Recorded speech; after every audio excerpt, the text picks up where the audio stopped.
नमस्कार. आज आपण एका अशा व्यक्तीबद्दल बोलणार आहोत ज्यांना भारताच्या आर्थिक भविष्याचे शिल्पकार म्हटलं तर वावगं ठरणार नाही. एक असं व्यक्तिमत्व जे देशाच्या लॉजिस्टिक्स क्षेत्राची म्हणजे वस्तूंच्या वाहतुकीची संपूर्ण व्याख्याच बदलून टाकत आहे.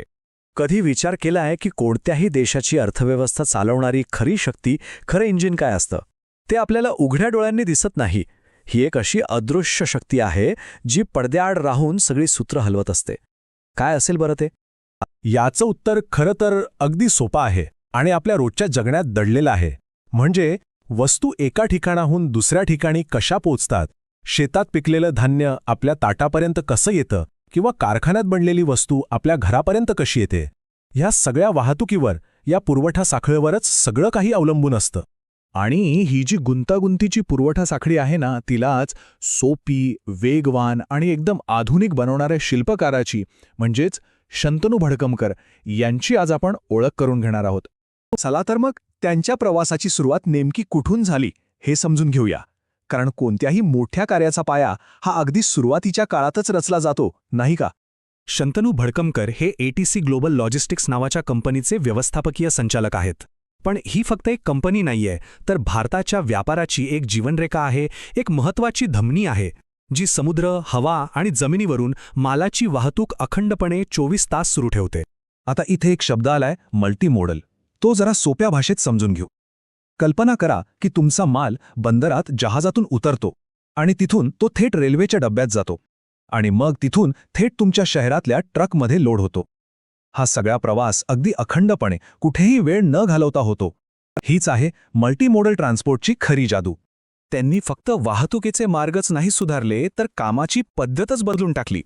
पूर्वीचे ते कागदांचे मोठमोठे ढिगारे बाजूला सारून त्यांनी डॉक्युमेंटेशन आणि डिजिटल प्रणाली आणली.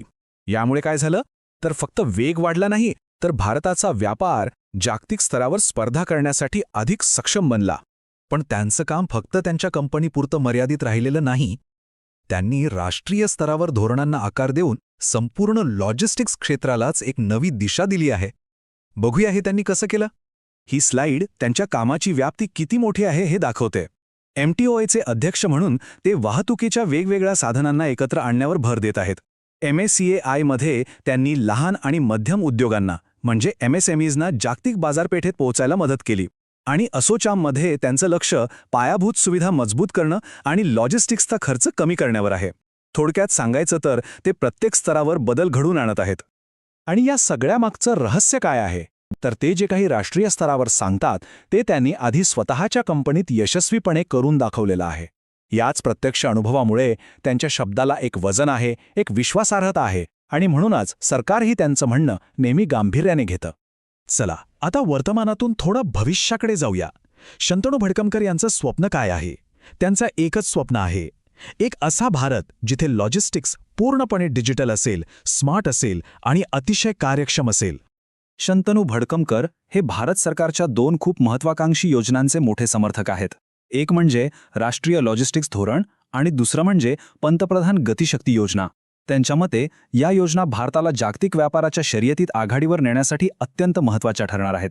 हे जे चित्र आहे ना, ते या बदलाचं सार अगदी अचूकपणे मांडतं. पूर्वीची विस्कळीत, कागदपत्रांच्या जंजाळात अडकलेली आणि प्रचंड खर्चिक प्रणाली आता एकात्मिक, AI आधारित आणि जागतिक पातळीवर स्पर्धा करू शकणाऱ्या प्रणालीमध्ये बदलत आहे. हा खरंच खूप मोठा बदल आहे. पण हा बदल नक्की घडणार कसा याची एक अगदी स्पष्ट योजना आहे. पहिली पायरी, सर्व कागदपत्र डिजिटल करा. दुसरी पायरी, कस्टम्स आणि व्यापाराच्या प्रक्रिया पूर्णपणे पेपरलेस बनवा, ज्यामुळे वेळ आणि पैसा दोन्ही वाचेल. आणि तिसरी, सगळ्यात महत्त्वाची पायरी, यातून जो प्रचंड डेटा तयार होतो त्याचा वापर AIच्या मदतीने करून अचूक आणि वेगवान निर्णय घ्या. तंत्रज्ञानावरचा त्यांचा विश्वास इतका पक्का आहे की 2026 मध्ये होणाऱ्या CII AI समिटसारख्या मोठ्या व्यासपीठांवर ते प्रमुख वक्ता म्हणून भविष्यातील तंत्रज्ञानावरच्या चर्चेला दिशा देणार आहेत. म्हणजे ते केवळ आजचा नाही तर उद्याचाही विचार करत आहेत. त्यांचं काम फक्त आजच्या समस्या सोडवण्यापुरतं नाही आहे, तर भविष्यासाठी एक अशी मजबूत व्यवस्था निर्माण करण्यावर आहे जी येणाऱ्या अनेक पिढ्यांना उपयोगी पडेल. आणि हाच त्यांचा खरा वारसा ठरणार आहे. ते फक्त उद्योगच नाही तर उद्याचे व्यावसायिकही घडवत आहेत. इंडियन मेरीटाईम युनिव्हर्सिटी आणि सिम्बायोसिस सारख्या नामांकित संस्थांमध्ये सक्रिय राहून ते शिक्षण आणि उद्योग यांच्यातील अंतर कमी करत आहेत, जेणेकरून भविष्यात या क्षेत्राला कुशल मनुष्यबळ उपलब्ध होईल. या स्लाइडमध्ये त्यांच्या संपूर्ण कार्याचं सार आहे. पहिलं, लॉजिस्टिक्सच्या सगळ्या अंगांना एकत्र जोडणं.